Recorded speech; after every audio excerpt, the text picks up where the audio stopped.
ஐயோ, இந்த சவுக்க தோப்புல எத்தனை மரம் இருக்கும்? தெரியலடி. 2500 மரம் சுத்தி. சும்மா கதை விடாதம்மா. உண்மைதான் சித்தப்பா, எனக்கு ஞான கண்ணு தெரியும். கொல்லி கண்ணை வச்சுட்டு உனக்கு ஞான கண்ணு தெரியுதா?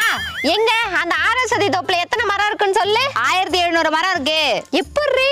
நான் தான் சொன்னல சுத்தி, ஞான கண்ணு தெரியும்னு. சரி, அந்த முந்திரி தோப்புல எத்தனை மரமா இருக்கு? 140 இருக்கு.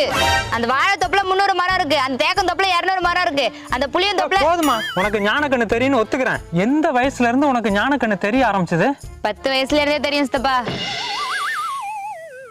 உண்மையிலே சூப்பர் பவர்மா. எனக்கு மட்டும் இல்ல சித்தப்பா, எங்க வீட்ல எல்லாருக்குமே ஞான கண்ணு தெரியும். உண்மையா உனக்கு ஞான கண்ணு தெரியுமாடி? ஏன் எல்லாரும் இதே கேக்குறீங்க? இவருதான் ஞான கண்ணு. இவர் கொலையில தான் எங்க அப்பா வேலை செய்யறாரு. அங்க எத்தனை மரம் இருக்குன்னு ஞான கண்ணு அடிக்கடி சொல்லுவாரு. நினைச்சண்டி